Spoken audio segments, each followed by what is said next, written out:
pemahaman nats firman Tuhan hari ini. Beberapa hari yang lalu, salah seorang dari keluarga kami, dari pihak istri ya, jadi paman kami, dia tidak pernah punya riwayat penyakit, masih muda, usianya juga 37 tahun.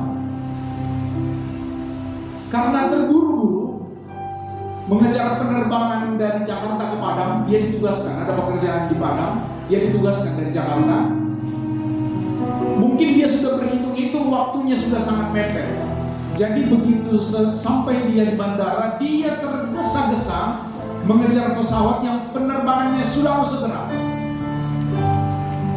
Dia lari-lari sambil bawa tasnya, terjatuh. Usianya masih muda, tidak lama dirawat, mati. Usianya masih muda. Tidak semua kita keluarga berpikiran, kenapa begitu cara matinya ya? Kan kita berharap ya seperti firman Tuhan, usia kita lebihlah dari 70 kan gitu ya. Harapannya kalaupun lewat 80, kalaupun pasangannya adalah penyakitan, kan gitu kan? Tapi kan kalau cara matinya ya kalaupun ada sakit-sakit sedikit di tempat tidur, dirawat, keluarga sering mendatangi kita dan membesuk kita dalam usia senja dan lanjut, dan kita meninggal dengan tenang di tempat tidur. Kan harapannya begitu ya, tidak menyusahkan orang, kan gitu ya. Tapi apa iya cara mati itu penting? Bagaimanapun, dimanapun, dan kapanpun, matimu bukan cara matinya yang penting, tetapi caranya hidup yang penting. Katakan amin. Kita baca firman Tuhan, Efesus 5 ayat 15 sampai 16. Sama-sama kita, karena ini singkat saja natsnya. Efesus 5 ayat 15 sampai ayat yang ke-16. Kita baca bersama. 1, 2 ya. Karena itu perhatikan dengan seksama bagaimana kamu hidup. Janganlah seperti orang muda, melainkan seperti orang arif. Manfaatkanlah waktu yang ada, karena hari-hari ini jahat.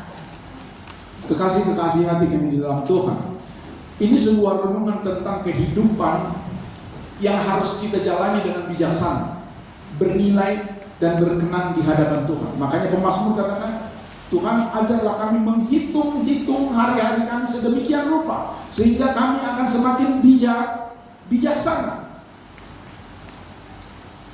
Kan zaman sekarang kan orang penuh dengan kesibukan. Semua berlomba sibuk. Kalau yang pura-pura sibuk pun tidak apa-apa, yang penting sibuk. Ya ada orang yang sibuk dengan pura-pura sibuk. Ada yang kesibukannya dengan cari kesibukan, kan gitu ya. Tapi yang jelas fenomena masa kini, semua orang sibuk. Ada orang yang disibukkan dengan target. Ada orang yang disibukkan dengan pencapaian. Ada orang yang disibukkan dengan cari duit. Pokoknya money. Duit. Siapa yang gak suka uang? Wah, gak ada kawanku. Berarti cuma yang suka uang. Kemudian ada orang yang hanya sibuk dengan kejar jabatan. Ada orang yang sibuk hanya untuk popularitas. Makanya dia selalu posting di medsos. Apakah itu di TikTok, apakah itu di Instagram, apakah itu di YouTube, yang jelas dia mencari popularitas. Kan orang akan melihat segitu pagi-pagi dia posting tadi malam, pagi-pagi yang dilihatnya duluan berapa viewer pagi ini. Ternyata nggak nambah, suntuk dia. Kesibukannya kurang berhasil. Ada orang yang sibuk mencari validasi, tetapi sering kali melupakan satu pertanyaan penting ini. Apakah aku hidup sudah seturut dengan tujuan yang Tuhan aturkan. Kan nggak pernah kita nanya begitu kan? Pokoknya aku jalan, menurut jalan pulang. Ngapain Tuhan campur-campur, ikut campur sama tujuan hidupku? Aku kan sudah punya rancangan. Kalau nanti aku usia sekian, anak-anakku menikah, aku punya cucu, kerjaku setelah pensiun nanti cuma mengunjungi anak yang nomor 1 di Jakarta, anak yang nomor 2 di Australia, anak yang nomor 3 di Singapura, gendong cucu. Kan begitu kan harapannya kan? Tidak lagi disibukkan dengan dunia dan yang lain-lain. Pertanyaannya, apakah hidupku sedang berjalan menuju tujuan Tuhan? Ada banyak orang yang takut kehilangan pekerjaan. Ada orang yang takut dengan kehilangan jabatan. Ada orang yang takut kehilangan pengikut. Ada orang yang takut kehilangan kesempatan. Sebentar lagi ada 7.000-an lebih karyawan di Jawa di PHK gara-gara pindah pabrik. Orang Jepang itu katanya mau pindah ke Vietnam karena di sini Holanda pajak kok. Ini dipajak, ini dipajak, ini dipajak, gaji karyawan mahal, belum lagi tiap tahun minta naik UMR, kalau nggak naik demo. Bosan pengusaha Indonesia ini, Holanda demo. Jadi dia mau pindah. Kita tunggulah karyawan yang PHK itu jadi apa besok? Kan nggak semua jadi Gojek. Penumpangnya siapa? Masa Gojek sama Gojek sesama penumpang? Terbatas juga penumpang. Karena setiap hari ada yang pindah profesi menjadi supir Gojek atau Grab atau Grabbar. Ada yang sering kita lupakan. Apa itu? Kita kehilangan hubungan dengan Tuhan. Karena kita tadi fokus dengan kehilangan pekerjaan, kehilangan jabatan, kehilangan popularitas, dan kehilangan kesempatan, sehingga kehilangan hubungan pun kita dengan Tuhan gak terlalu penting. Ngurus makan aja lupayan, apa yang pula ngurus urusan Tuhan? Kan jadi begitu kan? Ayo kita lihat ini. Tuhan tidak hanya melihat panjangnya hidup. Masih ingat yang bulan lalu? Bukan seberapa lama kamu hidup yang penting, tetapi seberapa bermanfaat kamu hidup, itu jauh lebih penting. Amin. Kalau hidup hanya sekedar hidup, tidak marlapatan hidupnya, nggak ada gunanya hidup. Jadi ada istilah orang Batak, nanti saya terjemahkan pun Pak Thomas ke dalam bahasa Indonesia. Kalau dia hidup, gabe dongan dan marlapatan, gabe alo dan sihajar. Bahasa Koreanya gini Pak Thomas. Jadi kawan tak berarti, jadi lawan tak ditakuti. Begitulah hidup. Dan gunanya hidup. Tuhan tidak hanya melihat panjangnya hidup. Ada banyak orang yang mengejar umur yang panjang, namun Tuhan lebih konsen kepada kualitas hidup. Jadi bukan sekedar hidup, atau sekedar berapa lama kita hidup, atau seberapa panjang usia kita hidup, melainkan apakah hidup itu kita benar-benar pakai untuk hidup. Hidup dalam berartian berguna. Pertanyaan pentingnya begini: apakah hidup kita membawa orang semakin dekat kepada Tuhan, atau hidup kita malah membuat orang begini rupanya kelakuan orang Kristen? Pernah merasakan itu? Kenapa Mahatma Gandhi tidak mau menjadi orang Kristen padahal dia sangat mengagumi Yesus dan ajarannya? Tahu kenapa? Karena dia melihat perilaku orang Kristen di luar itu tidak sesuai dengan yang Yesus ajarkan.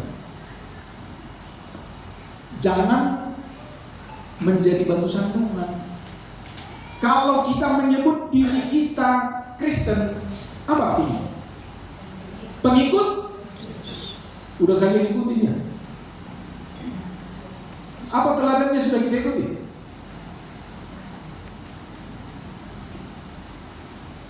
Kalau percaya saja kepada Yesus, itu tidak perlu bayar harga, hanya percaya. Believing Jesus cost nothing. Tetapi ketika kita masuk kepada menerima Yesus, cost something. Ada harga yang harus dibayar. Ya kan ibu nenek? Terima Yesus, ada harga yang dibayar kan? Dikucilkan dari keluarga? Ya. Diejek orang? Ya, karena apa? Kita minoritas. Di sekeliling kita mayoritas. Kalau kita terima Yesus akan dikucilkan, itu pasti. Dan kau dibilang orang yang tidak berguna. Receiving Jesus cost something. Tetapi ini yang terberat. To following Jesus cost everything. Amin. Kalau mau putuskan ikut Yesus, biayanya, harganya seluruh hidupmu dan hidupmu.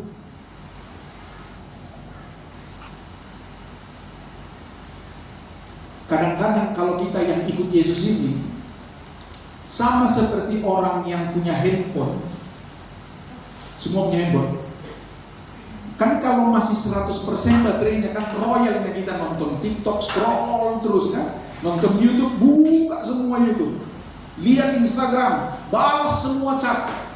Yang gak perlu pun balas chat kita. Satu kalimatnya chat orang di grup, kita balas 10 kalimat. Karena baterainya masih Iya, cuma baterainya udah 15, tidak beli, warnanya udah merah. Sibuk cari colokan, ini colokan. Numpang ngecas pun tinggi ke dia orang kan. Karena apa? Karena baterainya sudah lemah.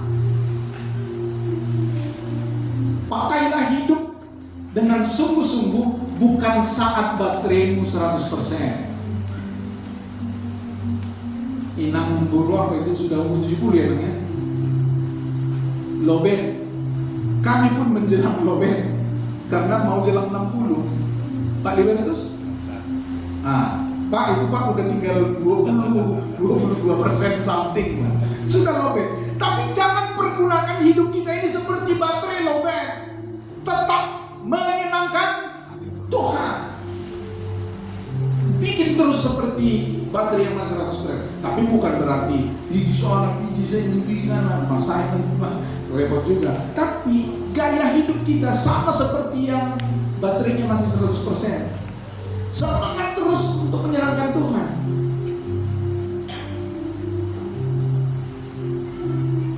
Ini poin penting. Hidup kita harus dipenuhi nilai kekal. Kenapa dikatakan begitu? Hidup yang dipenuhi oleh nilai kekal itu harus ditunjukkan dengan cara dan gaya hidup kita. Tapi itu tidak mungkin bisa kita lakukan dengan kemampuan sendiri. Kita butuh pertolongan. Pertolongannya dari mana? Dari Tuhan. Caranya bagaimana? Kan gak mungkin Tuhan datang langsung lagi kan? Udah datang dia sekali dan dia udah pulang. Dia tinggal menyediakan tempat saja bagi kita. Tapi dia menyediakan firman-Nya setiap hari.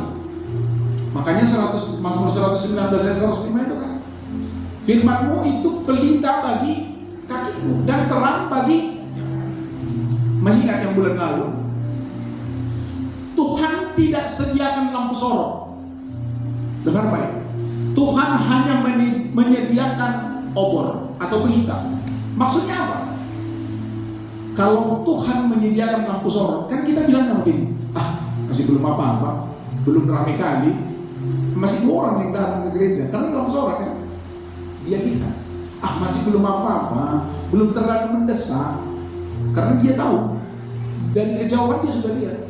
Tetapi kalau dengan pelita, cahayanya itu cuma sekitar 2 meter, 3 meter, kita akan selalu waspada dan ingat, aku perlu Tuhan. Amin. Makanya Tuhan tidak kasih lampu sorot. Firman itu perlu seperti kompas kehidupan.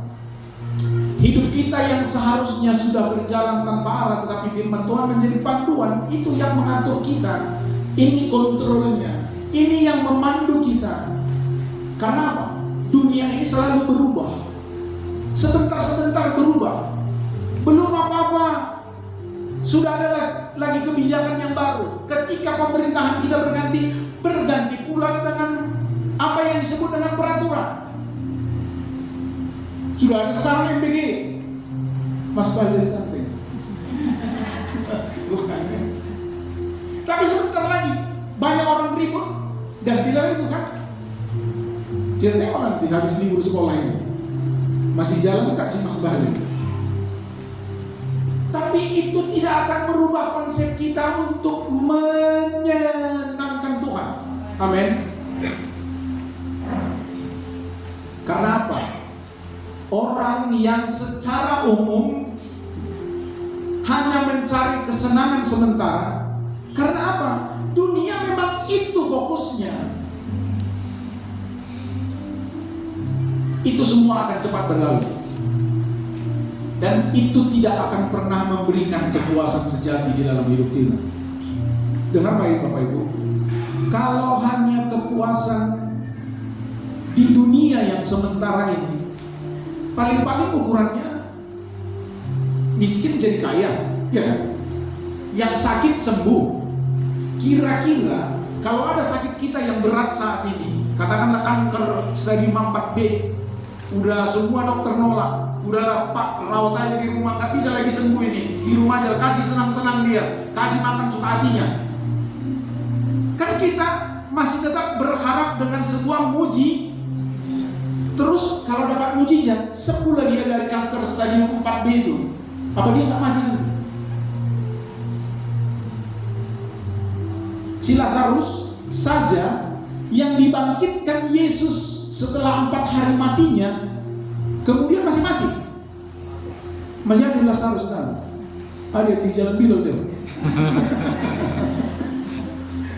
Lazarus juga mati, padahal dia dari mati yang bangkitkan siapa? Yesus. Nggak mati lagi dia. Mati.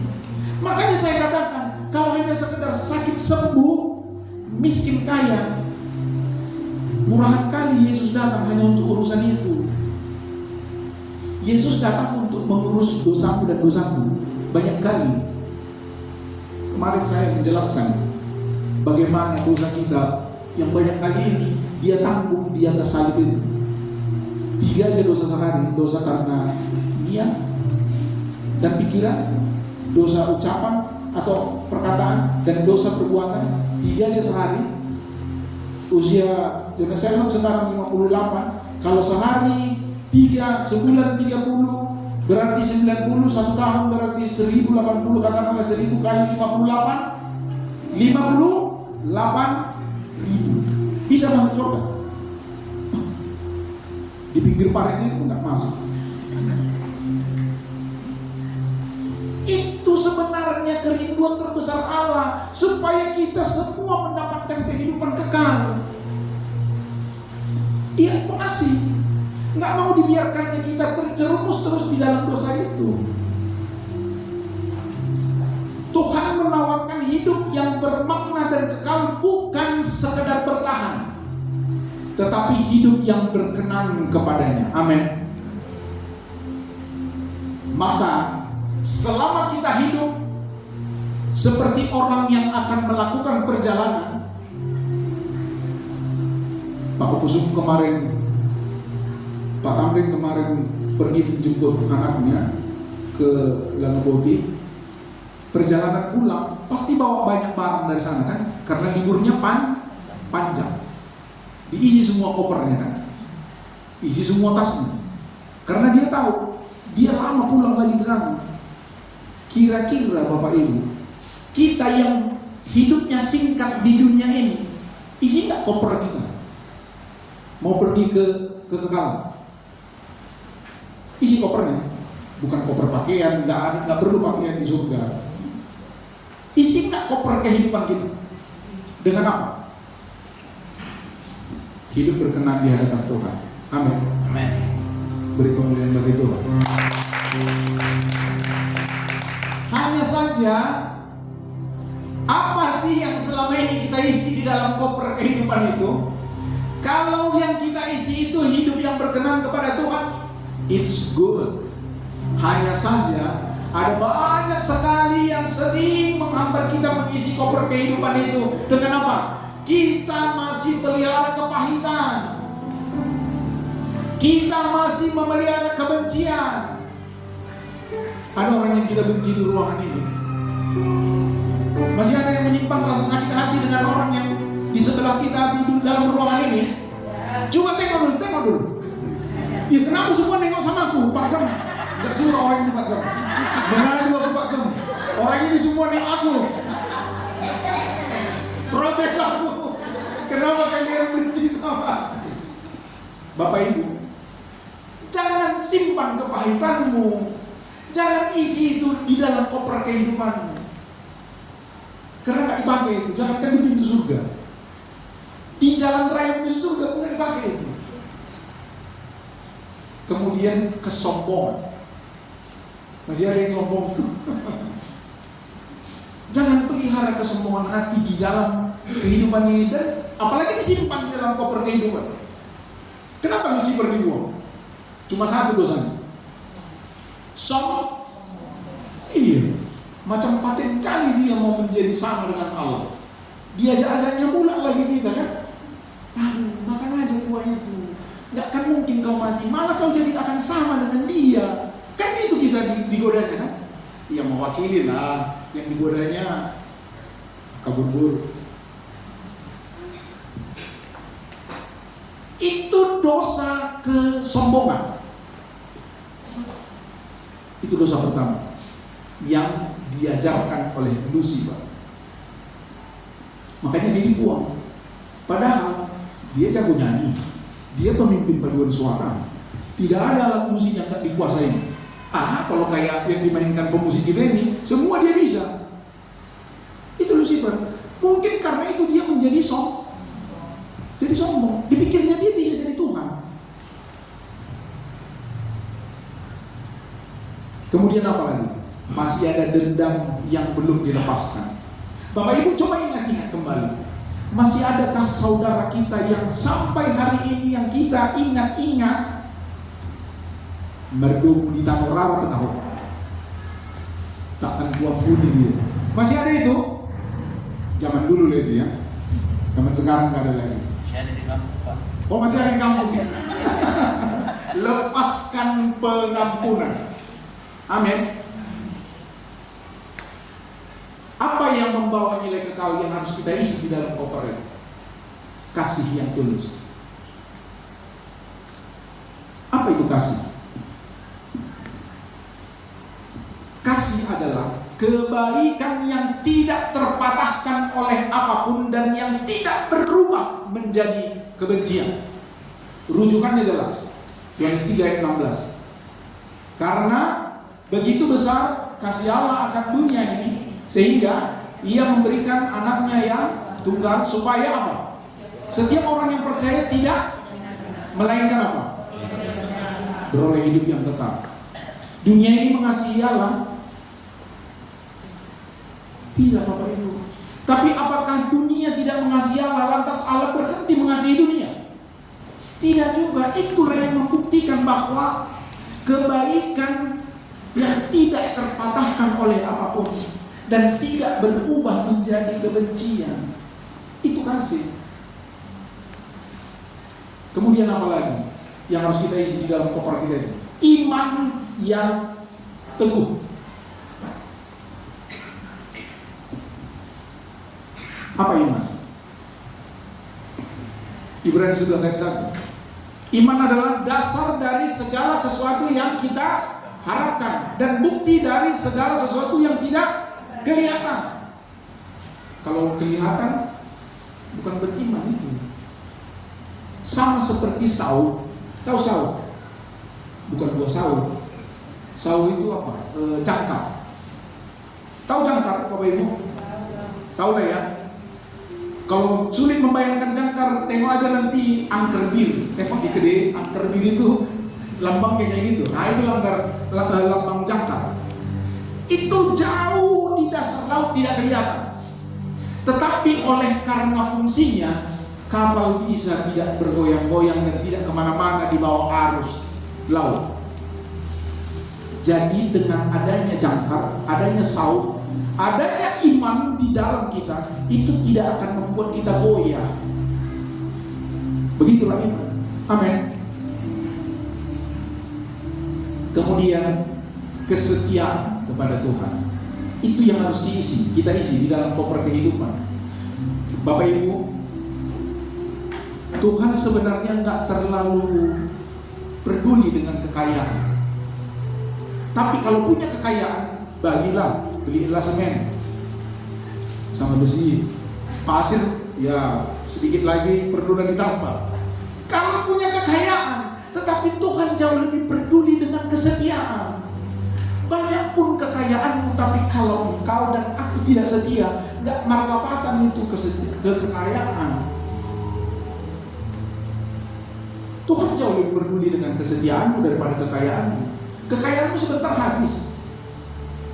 Saya bayangkan tadi malam saya pulang melayani ibadah pemuda, masih terang lah ini, lampu-lampu jalan masih hidup, tetangga juga masih hidupkan lampunya. Biasanya tetangga-tetangga dan kita juga udah mau tidur matiin lampu. Saya pulang masih lumayan terang. Saya perhatikan rumah ini dari jauh kan. Kurasa 30 tahun atau 40 tahun lagi, nggak tahu aku rumah ini atas nama siapa lalu suratnya ini ya. Pernah nggak kebayang Pak Posma begitu? Sepeda motor Pak Posma ini kira-kira 20 tahun lagi atas nama siapa lebih BKB ini? Atau mobil? Pernah nggak tahu Pak Libertus? 10 tahun lagi, 20 tahun lagi atas nama siapa BKB ini? Kekayaan itu hanya sementara. Kalaupun luas pertapatan tanah kita sekarang, jelas 5 patok kebun sawit kita, hanya 2 kali 1-nya tempat kita. Makanya kekayaan tidak menyelamatkan. Tuhan lebih peduli dengan kesetiaan daripada kekayaan. Mari kita pergunakan waktu yang ada. Kalau Tuhan masih kasih waktu sama kita, ini sekarang usia saya 58, ya lebih kurang udah mau masuk di hari Jumat lagi menjelang hari Sabtu. Kalau skala kehidupan kita bikin dia 10 tahun itu dengan hitungan hari, menurut Alkitab kan 70 tahun kan? Berarti kalau di hari Senin itu umur 0 sampai 10, Selasa begitu seterusnya, 11 sampai 20. Kalau saya sekarang mau masuk hari Sabtu lah, udah mau game over. Kalau menurut standarnya kita, waktunya masih ada, masih. Kira-kira kita mau menggunakan waktu ini untuk apa? Karena ada banyak sekali godaan-godaan yang membuat orang tidak lagi sibuk dengan Tuhan, tidak lagi membangun keintiman dengan Tuhan, tetapi sibuk dengan kebutuhan dan keinginan. Keinginan kita kan supaya semua anak-anak menikah dan kita boleh disebut dengan gelar Saur Matua. Itu bagi orang Batak. Itu pencapaian. Orang Batak bilang Hamoraun, Hagabeon, Hasangapon. Itu target utama di dalam hidupnya. Padahal target di dalam Tuhan bukan itu. Seberapa bermanfaat kita dengan sisa hidup yang masih Tuhan berikan bagi kita. Mari kita pergunakan waktu dengan berdamai. Jadilah anak-anak Allah karena kita pembawa damai. Itu Matius 5. Marilah selalu kita menjadi orang yang mengasihi. Kalau konsepnya saling mengasihi, itu levelnya masih di bawah. Tetapi kalau konsepnya mengasihilah sekalipun engkau tidak dikasihi, tetap kasih. Karena ajaran firman Tuhan katakan apa? Bahkan kita harus mengasihi siapa? Kasihilah musuhmu dan berdoalah bagi mereka. Sulit tapi bukan tidak bisa. Kemudian melayani. Kalau Tuhan kasih waktu bagi kita, berikan waktu melayani. Melayani itu bukan mesti harus di mimbar ini, bukan harus menjadi singer atau menjadi worship leader atau menjadi pemusik. Melayani itu bisa jadi apa saja. Pak Gem kita sangat kreatif orangnya untuk mengaturkan orang yang mau memberi dirinya untuk melayani. Konsultasi aja sama Pak Pendeta, tidak ada yang sulit untuk sebuah pelayanan. Kemudian, nah ini penting, bertobat. Ada banyak orang yang masih terikat dengan keinginan kedagingannya. Sulit sekali dia melepaskan hobi. Contoh, hobinya. Masih sulit dia meninggalkan kebiasaan yang dulu, sehingga teruslah ini terbawa sampai masa tuanya, dan dia tidak mau bertobat. Kemudian jadilah berkat. Jadilah berkat itu bukan harus kasih uang, bukan harus memberi barang, tetapi ketika engkau memberi senyum pun sudah jadi berkat. Tapi jangan kebanyakan, senyum aja, tidak bagi-bagi juga sedikit yang lain, tambahin. Tidak ada yang salah, kita tetap ramah. Apa jadi ada sesuatu yang hilang kalau kita ramah dan menyapa semua orang? Nggak ada yang salah dengan itu. Malah itu akan membangun hubungan kita semakin baik dengan orang-orang di sekitar kita. Keramahan, supaya itu menjadi ciri khas kita orang Kristen. Sekarang mari kita lepaskan hal-hal yang menguras hidup kita, yang membuat kita letih di dalam hidup ini, padahal gak ada yang kita hasilkan selama hidup. Media sosial oke, itu perlu, tetapi juga tidak menjadi utama. Sehingga ketika kita terus bermedia sosial, habis waktu, padahal belum tentu juga menghasilkan. Kalau menghasilkan bagus. Misalnya ada orang yang menggunakan TikTok untuk live, itu kalau menghasilkan baik. Malah sekarang dianjurkan jualan pakai live kan dengan TikTok, karena orang membeli langsung sudah jarang juga sekarang, tetapi orang yang membeli online banyak, makanya dibutuhkan live. Tidak ada yang salah dengan media sosial itu kalau dipergunakan dengan baik. Kemudian apa lagi? Kepahitan. Kepahitan itu janganlah kita pelihara lagi, karena itu akan menguras sukacita kita.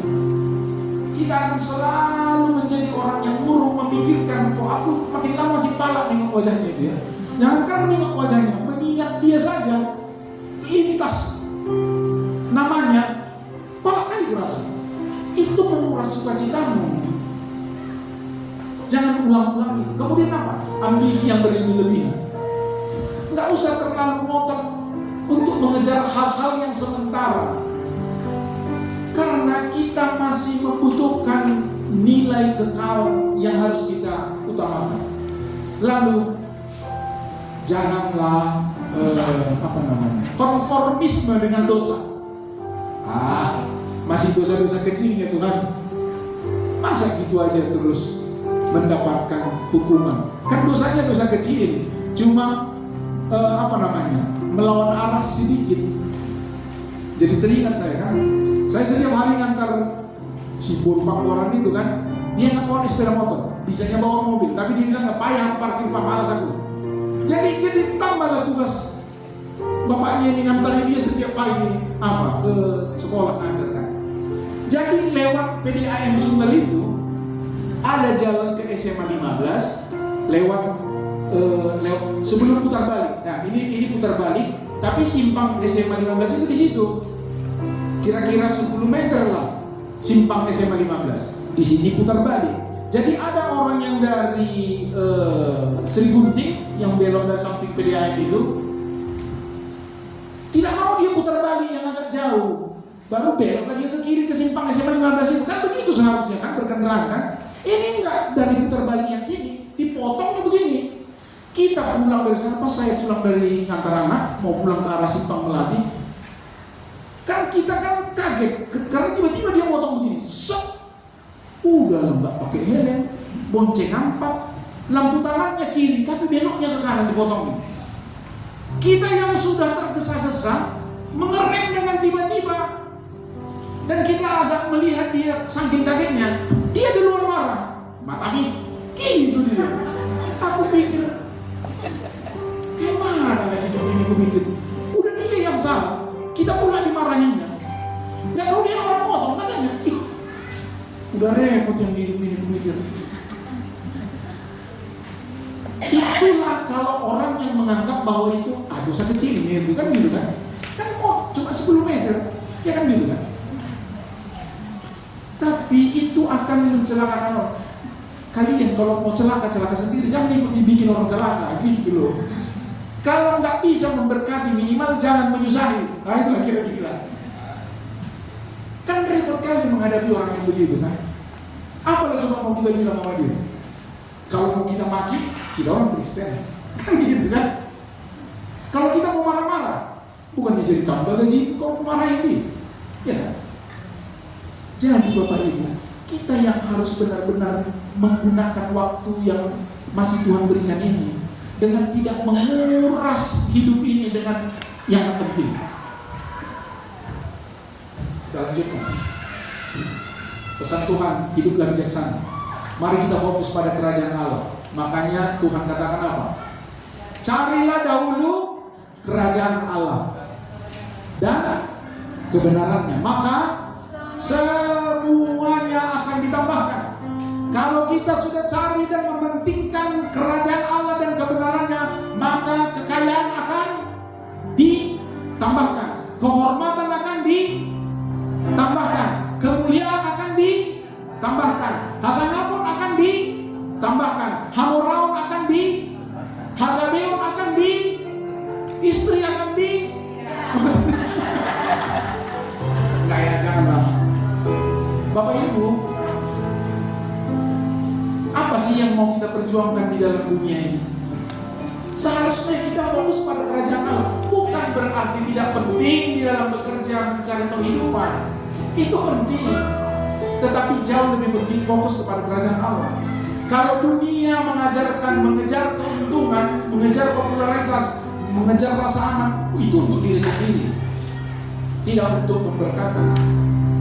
Yang diajarkan Tuhan, carilah kerajaan Tuhan lebih dulu, maka hidup kita akan mendapatkan arah yang benar.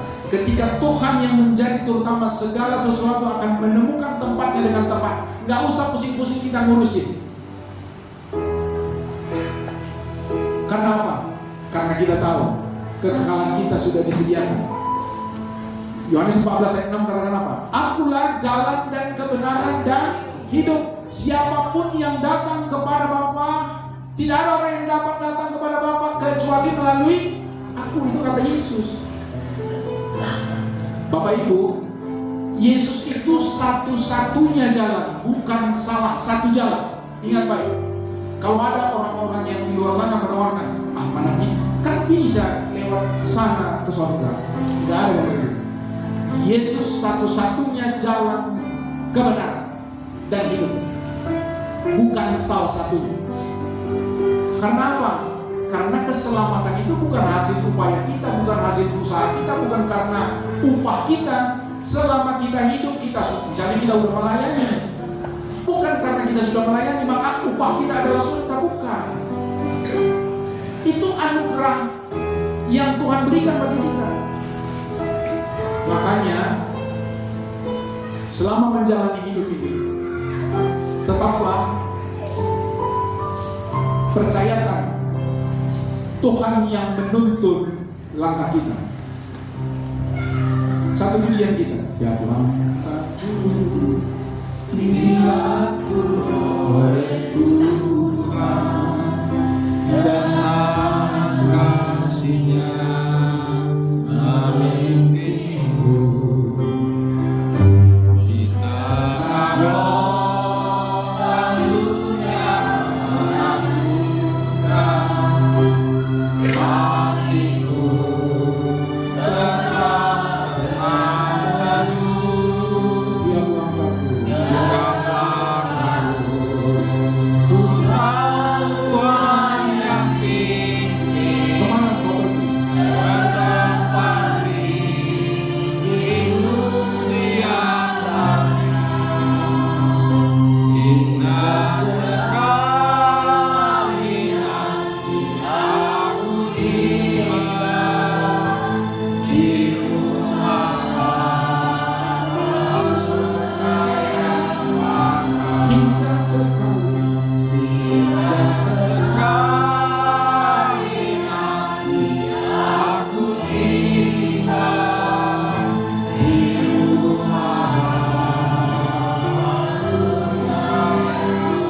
rindu pulang ke rumah Bapa. Itu yang menjadi kerinduan terbesar kita. Jangan salah alamat. Pulangnya jelas. Cuma si artis siapa namanya yang salah alamat itu? Udah penting lagi sekarang, udah tua. Jangan salah alamat ya Bapak Ibu ya. Tolong ya Bapak Ibu. Sayang kali hidup kita ini yang seberapa lama lagi kita sia-siakan hanya untuk salah alamat. Kepulangan kita jelas. Surga yang kekal. Amin. Beri kemuliaan bagi Tuhan. Kita akan menyaksikan satu video ini. Ini tentang seorang anak kecil. Usianya masih 3 tahun. Coraline 3 tahun. Tapi dia bisa bermanfaat. Bukan saja ketika dia hidup, bahkan menjelang matinya dia masih bermanfaat. Coba diputar.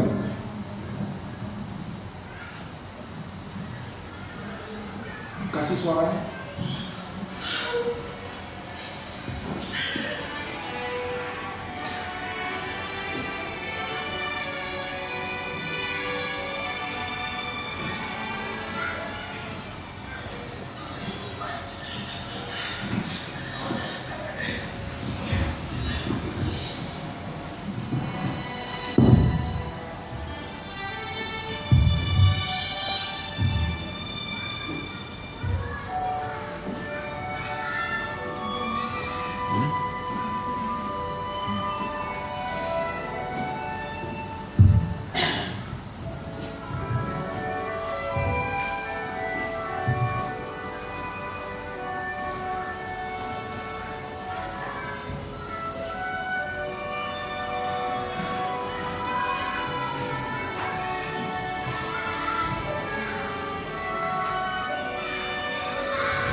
Coraline usianya hanya 3 tahun.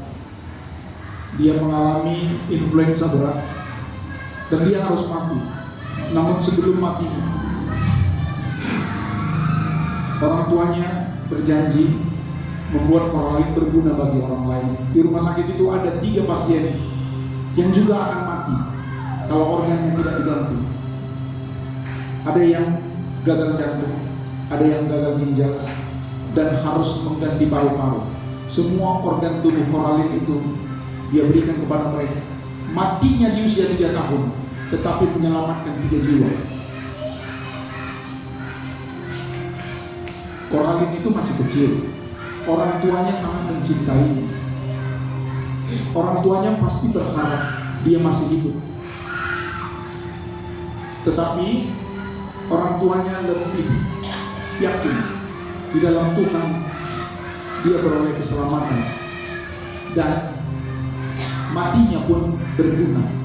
Bukan bagaimana caranya mati Koralin karena penyakitnya, tetapi bagaimana caranya Koralin hidup memberkati orang lain yang organ tubuhnya bisa dipakai.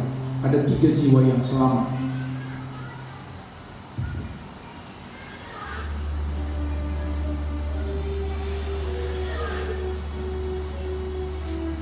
Sebagai penutup, ini menjadi bagian penting bagi kita, supaya ini menjadi refleksi bagi kehidupan kita. Bagian yang paling penting bukan bagaimana kita mati, melainkan bagaimana kita hidup. Setiap hari adalah kesempatan untuk hidup yang berkenan kepada Tuhan. Pergunakan hidupmu dengan benar. Apakah hidupku berkenan kepada Tuhan? Mari kita renungkan kehidupan ini. Apakah kita sudah mencerminkan kasih? Apa yang kita isi di dalam koper kehidupan kita hari ini? Bawalah kasih, bawalah iman itu, dan bawalah kesetiaan itu. Buang semua kepahitan, buang semua kesombongan, dan semua beban yang membuat engkau semakin jauh dari Tuhan. Jika Tuhan datang hari ini, apakah aku siap? Hiduplah setiap hari di dalam kesiapan. Hiduplah setiap hari di dalam pertobatan. Dan hiduplah setiap hari dengan hubungan yang nyata dan intim dengan Tuhan. Amazing Grace. Bagi yang tahu, kita boleh nyanyikan lagu ini. Karena hidup itu adalah anugerah.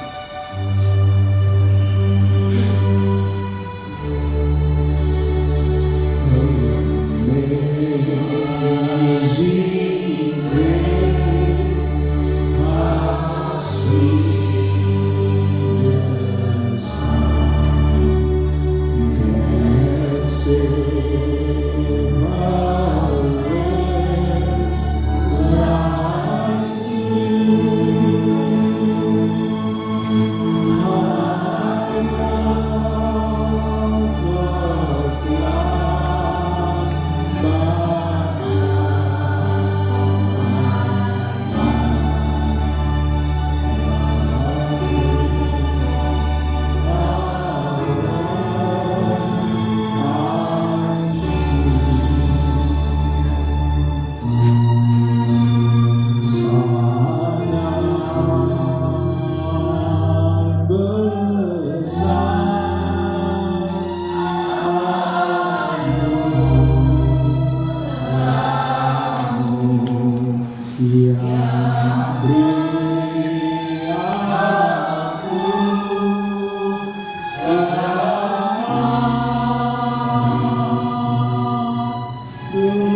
Jika Tuhan hari ini datang dan Dia berdiri di hadapan kita,